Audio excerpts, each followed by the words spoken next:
बिस्मिल्लाहिर्रहमानिर्रहीम। सभी को अस्सलाम वालेकुम वरहमतुल्लाहि वबरकातुहू।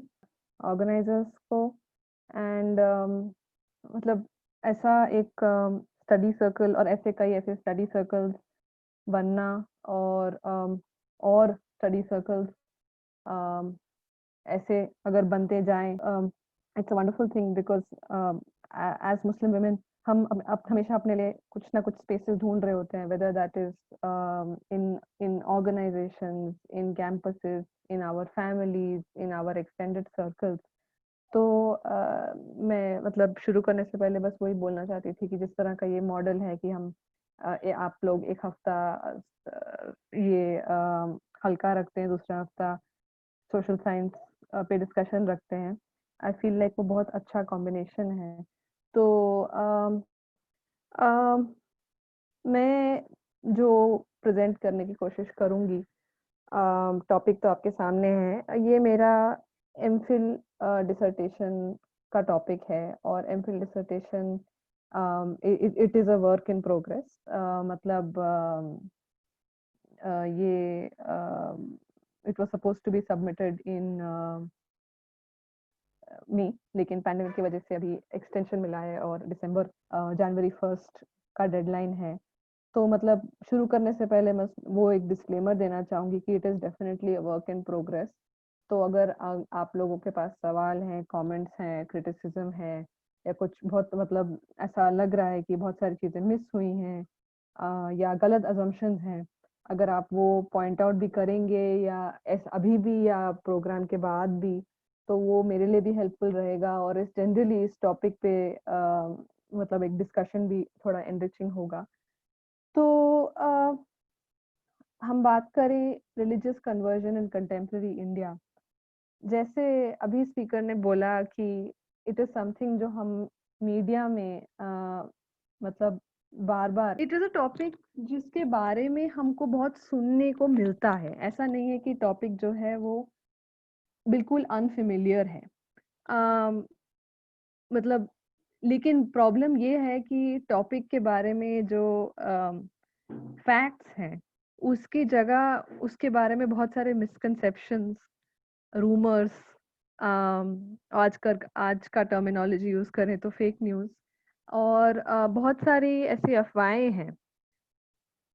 तो इसीलिए इस टॉपिक को समझना ज़रूरी है कि ना सिर्फ हमारे अपने रिसर्च के लिए, अपने अंडरस्टैंडिंग के लिए, शायद इवन अगर एक दावती पर्सपेक्टिव से देखें तो ना सिर्फ उसके लिए, बट इसीलिए भी क्योंकि जो ये अंडरस्टैंडिंग है कन्वर्जन को लेकर इंडिया में, और खासकर इस्लाम और क्रिश्चियनिटी को भी काफ़ी हद तक अगर है, तो उस it has become one of the things in which by which Islamophobia is spread.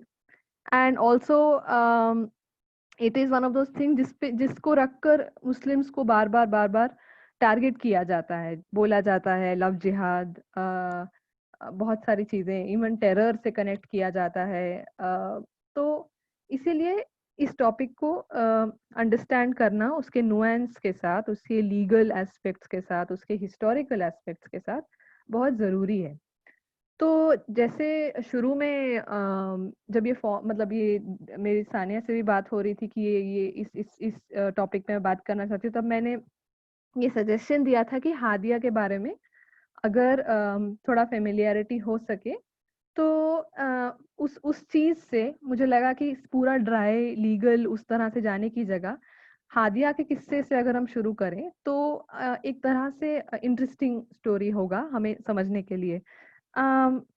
तो अगर अगर किसी ने हादिया के बारे में नहीं सुना है तो ब्रीफली अगर हम इंट्रो दें तो हादिया एक केरला से होम्योपैथी की स्टूडेंट, उस टाइम पे स्टूडेंट, अब तो उसका अपना क्लिनिक है। और वो एक हिंदू फैमिली में बॉर्न हुई थी और हिंदू ओबीसी फैमिली में, इरावा नाम की कम्युनिटी है केरला में, उस फैमिली से है। और उसने इस्लाम कबूल किया था when she was an adult. And उसके तो कुछ साल बाद, एक डेढ़ दो साल बाद, उसने शाफिन जहान नाम के एक आदमी से शादी करने की बात हुई थी और उनकी शादी हुई थी। बात इतनी ही है। इसको लेकर सुप्रीम कोर्ट तक केस गया था।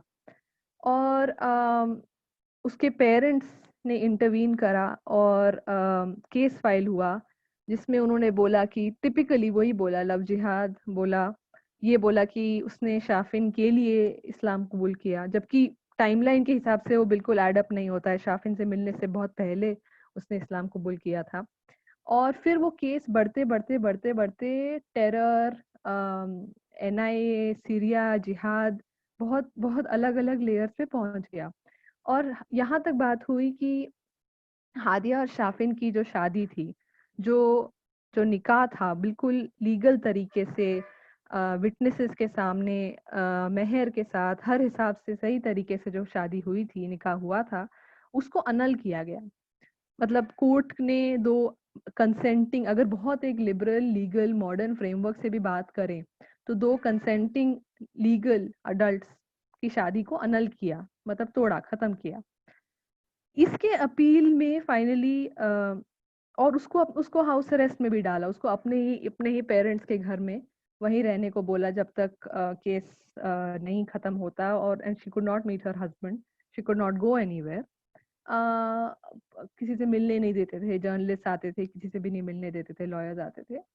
और इसी माहौल में उसके बारे में, हादिया के बारे में, और उसको कनेक्ट करते हुए केरला में बाकी ऐसे जो भी लड़कियां थी, खासकर लड़कियां जिन्होंने इस्लाम कबूल किया था, उन सबको कनेक्ट करते हुए एक ऐसा नेट, जो वर्ड आजकल बहुत पॉपुलर है, ये दिल्ली प्रोग्राम के केस में भी, कि कॉन्स्पिरेसी बनाया गया कि ये सब लोग ये लव जिहाद के विक्टिम्स थे और उनको सीरिया लेकर जाने का प्लान था, XYZ लेकर जाने का प्लान था।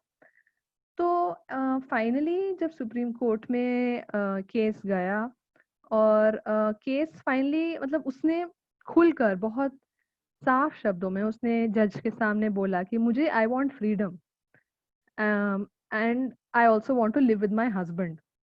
तो she did win the case, and their marriage, the annulment was cancelled, उनकी शादी अनल नहीं हुई फिर।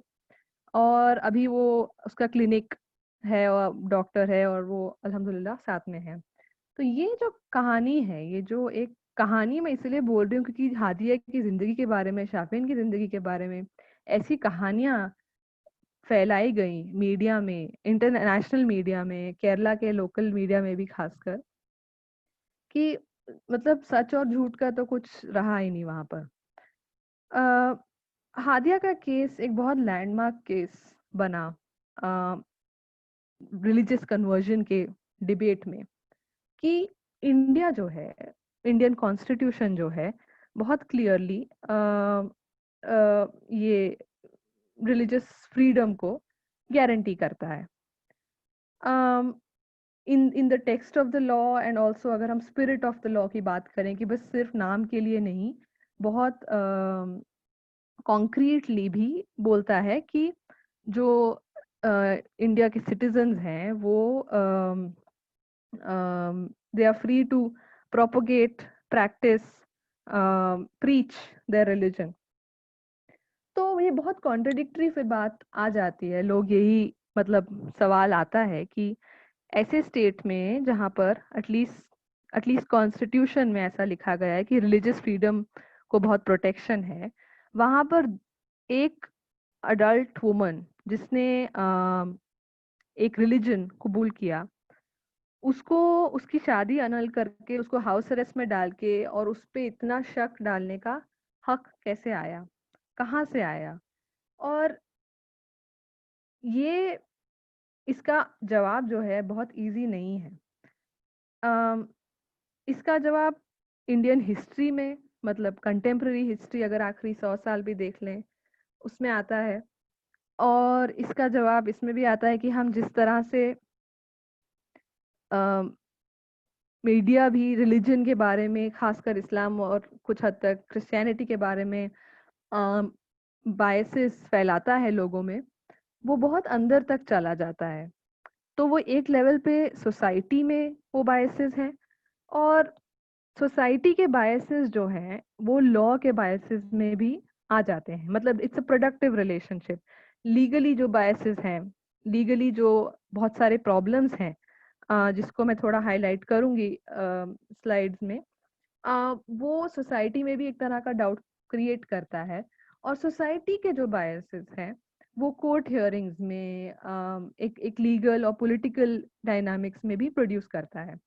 तो अम, उस हिसाब से अगर हम लीगल अभी के कारण जो लॉज हैं उन पे तो फोकस्ड है ही, बट ये लॉज कैसे आए जो कन्वर्जन को गवर्न करते हैं इंडिया में, उस पे भी थोड़ा बहुत फोकस है। तो एक बेसिक अंडरस्टैंडिंग के लिए अभी इंडिया में स्टेट लेवल लॉज हैं, 8 स्टेट्स में ऐसे लॉज हैं जिनका नाम है फ्रीडम ऑफ रिलीजन लॉज। और ये नाम बहुत आयरॉनिक है बिकॉज नाम के हिसाब से they are suppose to guarantee freedom of religion, but these laws are very smartly worded, मतलब उनमें इतना वेगली और इतने शार्प तरीके से एक तरह से ये लॉज बनाए गए हैं, they are very similar all across all the states, जिसमें ऐसा कहा गया है कि फोर्स्ड कन्वर्जन को हम क्रिमिनलाइज करते हैं। तो अब कोई देखेगा बोलेगा अरे इसमें गलती क्या है, मतलब किसी को भी मतलब ऐसे फोर्स करके किसी भी मजहब में नहीं लाना चाहिए, but that is where the trick lies. These are not really laws about forced conversion. ये जो कानून है ये ऐसा कहते हैं कि कोई भी अगर ऐसा अल्योरमेंट, इंड्यूसमेंट या showing the fear of God, allurement और इंड्यूसमेंट का जो बहुत एक वेग डेफिनेशन है वो ये है कि अगर आप कुछ भी दिखाकर, मतलब कुछ भी मटेरियल चीज देने का प्रॉमिस करके किसी को बोलें कि आप एक मजहब कबूल करें, तो वो आपके लिए क्राइम हो सकता है। देन ये showing the fear of God, मतलब अगर आप किसी को बोलें कि आप ये इस अगर इस्लाम या क्रिश्चियनिटी को कबूल ना करेंगे, नहीं करेंगे, तो मतलब अगर आप बहुत सिंपल टर्म्स में बोले कि अगर हम दावत की बात करें, प्रोसेलिटाइजेशन जो आइडिया है अपने मजहब के बारे में दूसरों को बताना, उसमें बात करें, उसकी बेसिक अकीदा की अगर बात करेंगे, अगर हम जहन्नम की बात करें, अगर हम ये सब चीजों की बात करें, डराने के एस्पेक्ट से नहीं, बहुत एक थियोलॉजिकल डिबेट में अगर आके बात करें, तो वो भी फोर्स्ड कन्वर्जन के अंडर आता है। तो फ्रीडम ऑफ रिलीजन लॉज जो हैं वो बेसिकली ऐसे वर्डेड हैं कि कोई भी जो भी खासकर इस्लाम और क्रिश्चियनिटी में अगर कोई भी प्रोसेलिटाइज करे, दावत दे, तो उनको टेक्निकली फंसाया जा सकता है ये बोल के कि आपने कुछ देने का प्रॉमिस करके दावत दिया है, या आपने कुछ डरा कर दावत दिया है। और ये लॉज जो हैं, मतलब ये मानना पड़ेगा कि ये जो लॉज हैं वो पर्टिकुलरली इस्लामोफोबिक या एंटी इस्लाम कॉन्टेक्स्ट में नहीं आए हैं। They were introduced in the context of a lot of fear around Christian missionaries, क्योंकि 60s में नियोगी कमीशन एक रिपोर्ट लाई गई थी गवर्नमेंट की तरफ से, जिसमें यही बात किया गया था कि क्रिश्चियन मिशनरीज आ रहे हैं इंडिया में, और वो मतलब पैसा दे रहे हैं, और वो तरह का लैंग्वेज अभी भी यूज होता है। अब वही बीजेपी के मिनिस्टर्स, वही स्टेट, कोई भी कांग्रेस के मिनिस्टर्स भी पहले भी बहुत बार कर चुके हैं, सीपीएम भी। सीपीएम इंटरेस्टिंगली केरला में लव जिहाद का जो टर्म पॉपुलराइज कराता है वो सीपीएम ही है। वहां से शुरुआत हुआ था केरला में। ये सब लोग जो क्रिश्चियन मिशनरी एक्टिविटी को लेके एक तरह का फियर मॉन्गरिंग है, उस कॉन्टेक्स्ट में लॉज लाए गए थे, but they apply to and they can be used against Muslims also. And अभी जो करंट स्टेट लेवल लॉज हैं वो भी एक्सपैंड हो रहे हैं, और अलग अलग स्टेट्स में ऐसे लॉज लाए जा रहे हैं स्लोली। यूपी में अभी बात हो रही है एक लव जिहाद ऑर्डिनेंस को लेके, जिसका मॉडल भी यही फ्रीडम ऑफ रिलीजन लॉज होगा। And simultaneously there is a conversation about a national anti conversion law, जो बहुत ही खतरनाक हो सकता है। पहले भी इसके बारे में काफी सालों से चर्चा चल रही है। And what we have to understand is कि ये जो लॉज हैं वो बहुत खेलते हैं टर्म्स के साथ, क्योंकि वो ऐसा अज्यूम करते हैं कि जो क्रिश्चियनिटी और इस्लाम को कोई कोई कन्वर्ट कर रहा है वो फोर्स्ड ही होगा, लेकिन they do not criminalize, not all 8 states, most of the states have a provision where they do not criminalize the idea of returning to one's quote unquote native religion. Basically a very nice way to say घर वापसी. अगर कोई इस्लाम कबूल करे और उनको force करके घर वापसी करके या शुद्धि करके कोई भी उनको रिलीजन में लाया जाए वापस, हिंदुइज्म की कोई भी फॉर्म में, that will not be criminalise. वो फोर्स्ड हो या ना हो, उनको कोई इंटरेस्ट नहीं है. तो ये जो लॉज हैं हमें समझना पड़ेगा कि ये दो दो पॉइंट्स हैं इन लॉज को लेकर. ये एक है कि एक तो like I said all these laws are produced in a social, मतलब वो वैक्यूम में नहीं है, वो सोशल एंग्जाइटी से भी आ रहे हैं और पॉलिटिकल हिस्ट्री से भी आ रहे हैं. तो one very interesting example is the idea, ये जो टर्म है राइस बैग कन्वर्ट. आप लोगों ने इसको सोशल मीडिया पे शायद सुना होगा. Again it is mostly use for Christians, क्योंकि इंडिया में जो मेजॉरिटी ऑफ क्रिश्चियंस आज हैं वो दलित क्रिश्चियंस हैं. उड़ीसा में, तमिलनाडु में, बहुत सारे ऐसे स्टेट्स में. राइस बैग कन्वर्ट का जो आइडिया है वो यही बोला है कि बहुत सारे जो जो ऐसे फॉर एग्जांपल ऑनलाइन ट्रोल्स होते हैं, संगीत ट्रोल्स होते हैं, राइट विंग ट्रोल्स होते हैं, and even lot of liberal commentators have written that मतलब ये लोग खाली एक चावल की बोरी के लिए हिंदुइज्म छोड़ के क्रिश्चियनिटी में गए हैं. तो मतलब ये बेसिकली ये डाउट कास्ट करा जा रहा है कि they are not really Christians. And मतलब एक तरह का बहुत ही ऐसे पेट्टी तरह का एटीट्यूड दिखाया जा रहा है कि आप खाली एक चावल के बोरी के लिए लोगों ने एक एक धर्म को कबूल किया है. तो मतलब बहुत सारे जो जो दलित क्रिश्चियन राइटर्स भी हैं, एकेडमिक्स भी हैं, उन्होंने भी यही बोला है कि अगर जो लोग ये rice bag convert term use करते हैं उनको ये सोचना चाहिए कि अगर चलो मान लिया कि खाली एक चावल की बोरी के लिए, in the sense as a metaphor of some kind of material gain, अगर एक खाली चावल की बोरी के लिए कोई एक धर्म को छोड़ने को तैयार है तो क्लियरली उस धर्म में बहुत कुछ सोशल इनजस्टिस, सोशल हायरार्की और वायलेंस बना हुआ है. तो ये एक बात है. दूसरी बात यह है कि जो ये लॉज हैं वो आइसोलेशन में नहीं है. There are some other aspects of Indian constitutional provisions and other laws जो religious conversion को बहुत लिमिट करते हैं. एक फॉर एग्जांपल सबसे फेमस जो ये है कि प्रेसिडेंशियल ऑर्डर 1950 ये कहता है कि जो लोग हिंदू धर्म को छोड़ेंगे, दलित लोग, उनको रिजर्वेशन का राइट नहीं मिलेगा. Later this was amended and उसमें सिखिज्म और बुद्धिज्म का एग्जेम्पशन डाला था. मतलब सिख जो दलित हैं, रविदासिया सिख्स हैं या बुद्धिस्ट हैं,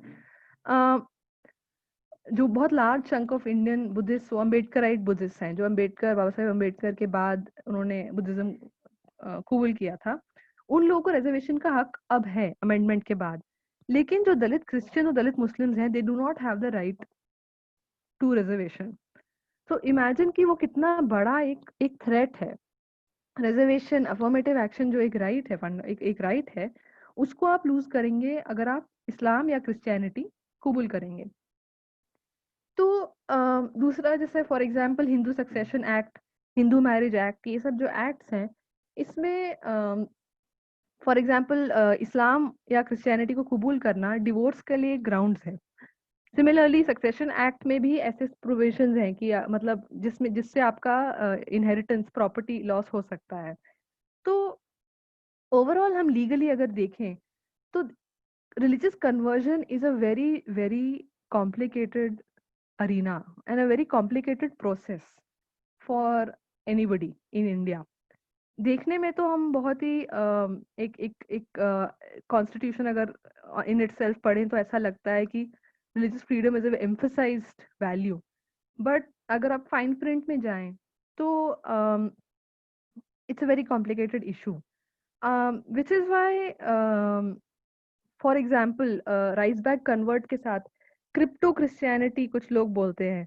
क्योंकि बहुत सारे जो मुस्लिम्स भी हैं और क्रिश्चियंस भी हैं जो इस्लाम कबूल करते हैं और क्रिश्चियनिटी कबूल करते हैं, दे आर फोर्स्ड कि वो लीगली, मतलब पेपर वर्क जो होता है, एफिडेविट बनाना, गजेट बनाना, ये सब काम करना, वो ना करने को मजबूर हो जाते हैं, because if they do so they will lose all right to reservation.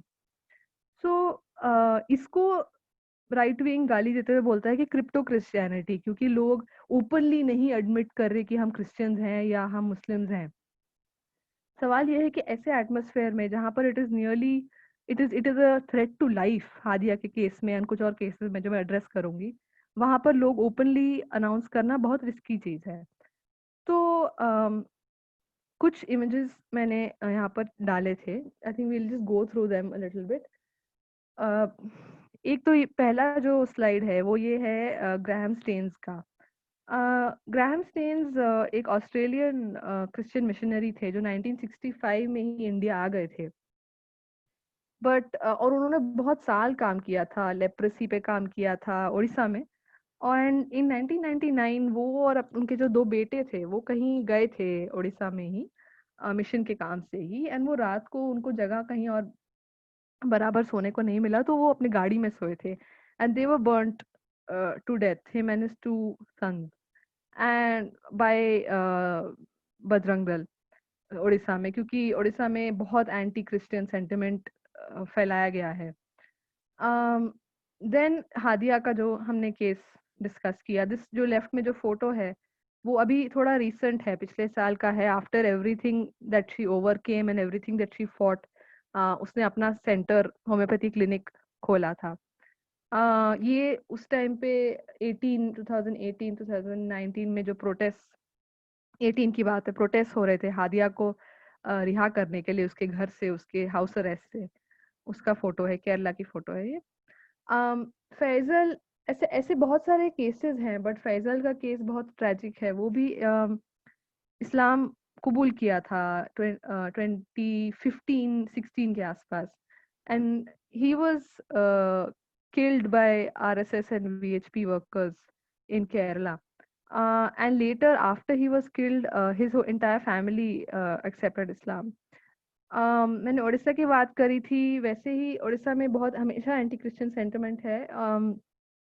तो कंधमाल जो पोग्राम, मतलब राइट्स राइट्स बोलते हैं, जिस तरह गुजरात को भी राइट्स बोलते हैं, दिल्ली को भी राइट्स बोलते हैं, but actually it is a pogrom, it is a large scale violence against one community.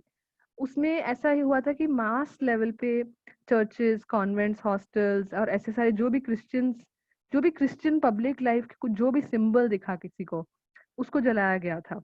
और सेक्सुअल असॉल्ट के भी केसेस हुए थे अगेंस्ट नन्स। तो मैं ये इंसिडेंट्स, रैंडमली सिलेक्टेड इंसिडेंट्स इसीलिए शेयर किए, because the discourse against religious conversion in India वो सिर्फ लीगल नहीं है, it's about people's lives and people's vulnerability, उनकी जो सर्वाइवल की बात है। फैजल की अगर हम बात देखें या कंधमाल में बात देखें, it becomes a question of very, मतलब वेरी बेयर लाइफ।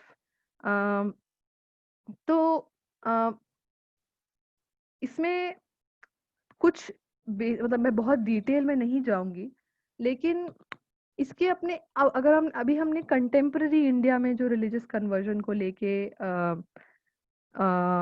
एक एक सेंटिमेंट है, एंजाइटी है, गुस्सा है, और खासकर इस्लाम और क्रिश्चियनिटी को लेके, not to all religions, because clearly अगर घर वापसी का जो पूरा प्रोग्राम है वो तो कन्वर्जन टू हिंदुइज्म ही हुआ, उसको लेके कोई टेंशन नहीं, उसको लेके तो बहुत सेलिब्रेशन है। बट इस्लाम और क्रिश्चियनिटी, और खासकर इस्लाम, आजकल के बहुत ही हाईली चार्ज इस्लामोफोबिक एनवायरनमेंट में जो एंजाइटीज हैं वो ऐसे वैक्यूम में नहीं आएंगे। वो उनका पॉलिटिकल भी हिस्ट्री है, और मेरे हिसाब से एक बहुत बड़ा कंट्रीब्यूटिंग फैक्टर वो है जो शुरू में सानिया ने भी बोला कि the way people are taught कि इस्लाम इंडिया में, साउथ एशिया में कैसे आया, उसको वो जो एक मिसकंसेप्शन और बायस का टीचिंग जो है, वो एक बहुत बड़ा रीजन है कि आज इंडिया में इतना एंटी इस्लाम, एंटी क्रिश्चियनिटी और एंटी कन्वर्जन सेंटिमेंट है। तो अगर हम उसी से शुरू करें तो there is a lot of literature, for example मैं एमफिल में करते करते I have also explored a lot of it on like historians ने जो कोशिश की है ये समझाने की कि इस्लाम इंडिया में, और उस टाइम पे कोई इंडिया का कॉन्सेप्ट नहीं है, साउथ एशिया में, अगर करंट डे साउथ एशिया में एंटर कैसे हुआ उसको लेके एक्सप्लेन करने की बहुत कोशिशें हैं. The problem is most of this literature assumes that Islam came through what they themselves call the theory of the sword, कि वो तलवार के दम पे आया. मतलब जो हमें भी मतलब स्कूल्स में और बहुत सारे पॉपुलर मीडिया में एक तरह का जो एक विजन है कि कॉन्क्वेस्ट और इन्वेडर का जो आइडिया है, खाली वो एक इमेज दिया जाता है. फोर्स्ड कन्वर्जन, वहां पर भी फोर्स्ड कन्वर्जन की बात की जाती है. अम, अभी जैसे मतलब मीडिया बाबर की औलाद एक्सेट्रा एक्सेट्रा बोलता रहता है. तो ये थ्योरी एक स्वॉर्ड एक चीज है. दूसरी थ्योरी वही जैसे थ्योरी ऑफ पेट्रनेज, मतलब जिस तरह मुगल राजा थे तो सुल्तान थे तो उन्होंने इस्लाम को पेट्रनाइज किया, ये एक थ्योरी है. But none of these theories have any actual factual ground. Richard Eaton का जो काम है आजकल, नए नए लोग, गोल्डी ओसुरी, बहुत सारे अच्छे एकेडमिक्स हैं जो history of Islam in the sub continent, Francis Robinson, ये लोग एक्सप्लोर कर रहे हैं. और सबका यही कहना है कि ये जो थ्योरीज हैं एक तो ये टोटली बेसलेस हैं, और दूसरी बात, अगर कोई एरिया, स्मॉल एरिया में पेट्रनेज के थ्रू, जंग के थ्रू एक रिलीजन एंटर करता है, उसको पूरे एरिया के लिए हम जनरलाइज तो पहली बात कर नहीं सकते. What is modern day India is a very it's a large मास. जो कश्मीर में आज जो कश्मीर है, साउथ एशिया की तरफ की बात करें तो कश्मीर में जो इस्लाम का हिस्ट्री है वो कर्नाटका में, कोस्टल कर्नाटका में जहाँ पर अभी मैं हूँ, वहां पर कोस्टल कर्नाटका में वो हिस्ट्री नहीं है. जो मेवात में इस्लाम फैलने की बात है तबलीग की तरफ से, वो नॉर्थ ईस्ट इंडिया में इस्लाम का हिस्ट्री वो नहीं है. तो फर्स्ट ऑफ ऑल एक single idea that invaders came and they forcibly converted tens and thousands of people and they killed everybody else, यही एक सिंगल आइडिया मीडिया और इवन अच्छे अच्छे एकेडमिक्स यही सुनाते हैं. ये आइडिया को पहली बात रिजेक्ट करने की जरूरत है because it is a historical. religion and Islam in particular in India has come through many different micro histories. For example अगर हम कोस्टल कर्नाटका और केरला की बात करें, कोस्टल कर्नाटका और केरला का बाकी इंडिया से भी बहुत डिफरेंट हिस्ट्री है इस्लाम यहाँ पर पहुँचने का. कुछ कुछ लोगों ने किताबें लिखी हैं. ओशन बॉम्बे इस्लाम एक किताब है, मॉनसून इस्लाम एक किताब है, कि कैसे इस्लाम जो है समुंदर से आया. वैसे ही कुछ कुछ एरियाज में जैसे कश्मीर में फॉर इंस्टेंस और कुछ और एरियाज में ये there were lot of Sufi shrines which came up, जहाँ जहाँ से इस्लाम पॉपुलराइज हुआ. तो ये जो आइडियाज है अगर हम इन पे फोकस करें और इन पे एम्फसाइज करें और इसको स्प्रेड करें तो हम एक ऑल्टरनेट हिस्ट्री की तरफ जा सकते हैं, हिस्ट्रीज की तरफ जा सकते हैं. Similarly, the other way to challenge these assumptions is to look at life narratives. Um, बहुत सारे कन्वर्ट्स इंडिया में, साउथ एशिया में, उन्होंने अपनी अपनी अपनी जिंदगी के बारे में, अपने चॉइस के बारे में, अपने इस्लाम के साथ जो उनका जर्नी रहा है उसके बारे में बहुत कुछ लिखा है. And they have written it from their experience. So, this is another way of trying to go beyond the assumptions that we make about religious conversion. Assume हम क्या करते हैं बहुत कैजुअल कॉन्वर्सेशन में, even within Muslim communities, we assume that somebody has converted for X reason. कभी कभी हम बोलते हैं कि किसी लड़की के वजह से, कभी कभी हम बोलते हैं किसी कुछ कुछ प्रेशर के वजह से. तो ये जो हम अजम्पशंस फैलाते हैं और अजम्पशंस को सुनते हैं, उसको पंक्चर करना है, उसको खत्म करना है, तो हमको एक्चुअल हिस्ट्री जो है उस पे जाना पड़ेगा। अ, तो और रिलीजियस कन्वर्जन के बहुत सारे पॉलिटिकल हिस्ट्रीज भी हैं साउथ एशिया में। फॉर एग्जांपल मैंने मेवात की बात करी थी, अगर कोई हरियाणा से है या वहाँ का हिस्ट्री जानता है, तो वहाँ पर जो मेयोज हैं, जो मेवाती लोग हैं, वो इस्लाम कबूल किए थे और किए हैं, और वो मुस्लिम्स हैं, और उनको लेकर बहुत एंजाइटी रहा है राइट विंग में। शुद्धि मूवमेंट का जो एपिसेंटर है वही एरिया रहा है। शुद्धि मूवमेंट 1920s में और उससे पहले भी आर्य समाज ने पॉपुलराइज किया था। आर्य समाज के बहुत सारे पैम्फलेट्स हिंदी में आपको मिलेंगे 1920s के आसपास, जहाँ पर वो लव जिहाद एज अ टर्म मतलब की बात की जा रही है। It's not a contemporary term. Similarly, there are other political histories of how people like Gandhi and even people like Baba Saheb Ambedkar had anxieties about religious conversion. Gandhi को तो बहुत ज़्यादा थे. Uh, uh, and there are also counter histories of people like Periyar, of people like Phule, and of course Ambedkar himself when it comes to Buddhism, of how they engage with the question of religious conversion. Um, तो एक sociological aspect के बारे में बात करते हुए थोड़ा मैं फिर कंक्लूजन की तरफ चलूंगी। वो ये है कि जैसे आपने भी बोला कि मुस्लिम वुमेन स्टडी सर्कल के पहले कास्ट पे भी डिस्कशंस हुए थे इन इंडियन सोसाइटी।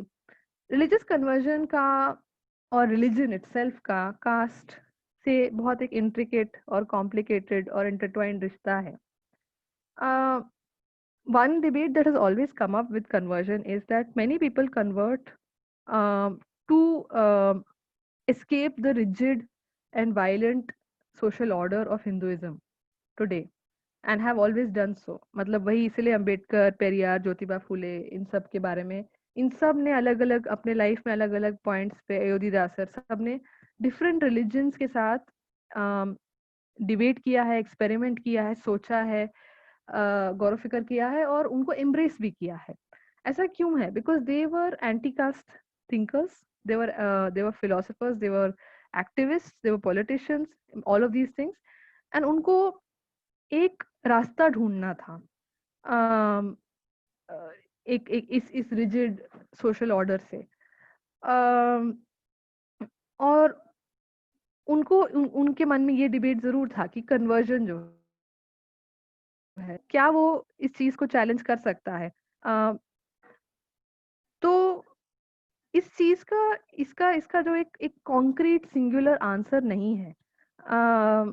कास्ट जो है बहुत ही ओवरआर्चिंग, बहुत ही एक एक परवेजिव, मतलब हर चीज में घुसने वाले, हर एस्पेक्ट में घुसने वाली चीज है। और ये हमें अच्छे से मालूम है कि मुस्लिम सोसाइटी में भी, साउथ एशिया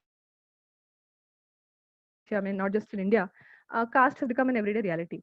तो कन्वर्जन उसको जरूर चैलेंज कर सकता है। लेकिन तब चैलेंज करेगा अगर if as Muslims we do not carry caste into our everyday lives, into our political lives, into our sociological, social, economic ways of being. तो मतलब एक मुझसे मेरी मेरे मेरे एक दोस्त से भी मेरी बात हो रही थी। वो उड़ीसा में उड़ीसा से हैं, वो क्रिश्चियन हैं, और वो बहुत एक एक दलित कम्युनिटी से आते हैं। तो उनको भी बार बार लोग कई कई बार ये कहते हैं कि आपने आपके और आपके फैमिली ने क्रिश्चियनिटी कबूल तो कर लिया, लेकिन देखो आपका मटेरियल स्टेटस कहाँ बढ़ा है, अभी भी तो आप मतलब हालत ऐसे ऐसे ही है, बहुत बहुत अच्छी नहीं हुई है। और उसका भी ओपिनियन, और बहुत लोग भी यही कहते हैं कि कन्वर्जन खाली सिर्फ मटेरियल बेनिफिट के लिए नहीं होता है। कन्वर्जन कई बार मटेरियल लॉस भी ला सकता है। फॉर एग्जांपल अगर हम डिस्क्रिमिनेशन की बात करें, रिजर्वेशन के लॉस की बात करें, फॉर एग्जांपल अगर इकोनॉमिक बॉयकॉट्स होते हैं बहुत बार, अगर लोग इस्लाम कबूल करते हैं, But on the other hand, it can give you a sense of dignity. It can give you access to public sphere. जिसकी मैं बात कर रही थी वो यही कह रहा था कि अम, पहले मतलब उनकी अम्मी जो हैं, as Dalits in that space, there is no access to the idea of public space. The public idea of public space is severely restricted. अभी यूपी का जो रेप का केस हुआ, for instance, that is a very good example of that. But the ideally, Islam and even Christianity gives you access, or should give you access to a kind of public sphere. वो मस्जिद जाना हो, वो church जाने का हो, वो एक कम्युनिटी, एक इज्तिमायत का आइडिया हो. तो ये जो कॉम्प्लिकेटेड क्वेश्चंस और डिबेट्स हैं around caste, gender and conversion, ये नेवर एंडिंग है. मतलब इसमें बहुत कॉम्प्लिकेटेड, बहुत सारे सवाल जवाब भी हो सकते हैं. For example the idea of gender and conversion itself, अगर हम हादिया के केस में देखें तो gender played a very important role, because love jihad का जो आइडिया है वो वहीं से आता है कि the woman can not decide for herself that she wants to embrace Islam. कुछ तो गड़बड़ है. उस पे पेरेंट्स पेट्रिए नाम के एक लीगल वो है, मेथड है, सुप्रीम कोर्ट ने वो इन्वोक किया था. पेरेंट्स पेट्रिए का इतना ही मतलब है कि मतलब the court becomes the parent. In her case the court said कि मतलब तुम बराबर डिसीजन नहीं ले पा रहे हो, you are not thinking for yourself, we will decide what you do. ये जो एक पेट्रनाइजिंग एटीट्यूड है, this always comes when women think of embracing a different religion, particularly Islam and Christianity. उनका बोलना कि हाँ मैं मुस्लिम हूँ, वो काफी नहीं रहता है, उस पर हमेशा सवाल उठाया जाता है. तो ये सब कुछ एस्पेक्ट्स थे, सोशियोलॉजिकल एस्पेक्ट्स थे, जो मैंने सोचा कि हम कवर करेंगे थोड़ा बहुत, बिकॉज हमने हिस्ट्री, लीगल, पॉलिटिकल, इस सब पे थोड़ा थोड़ा थोड़ा डिस्कस किया. तो मतलब we have looked at a lot of dots. हमने जैसे मैंने यहाँ पर लिस्ट आउट करा है कि हमने लव जिहाद, घर वापसी, शुद्धि, कोअर्शन, प्रोसेलिटाइजेशन मतलब दावत का काम, propagation, rice bag converts, how Islam is spread in the context of Islamophobia, इन सब चीजों को हमने थोड़ा थोड़ा थोड़ा थोड़ा हाईलाइट किया है. अम, इसीलिए मैंने इस स्लाइड के साथ एंड करने का सोचा, because religious conversion is a field, is a phenomena, जिससे अगर आप किसी के बारे में किसी से उसके बारे में बात करेंगे, अम, अ, वो उस चीज को लेके जवाब से ज्यादा आपके पास सवाल आएंगे. People will ask you questions. People will say कि हाँ ठीक है, but why does somebody need to leave their religion, और they will go into a very secular framework and say कि हमें रिलीजन की जरूरत ही नहीं है. और it will come into the idea of love जिहाद एंड घर वापसी, और in the case of Hadiya उसको सीधा टेरर से कनेक्ट कर दिया गया है. सो unless we are familiar with our own histories, unless we are familiar with these debates, unless we are familiar with कितने misconceptions, कितने fallacies, कितने myths फैलाए गए हैं about religious conversion, about Muslims, about how they forcibly convert others and so on and so forth, we will not be able to challenge these misconceptions. So I think I will stop here, क्योंकि मतलब I think थोड़ा discussion करेंगे तो थोड़ा बेहतर रहेगा. हाँ बस, शुक्रिया.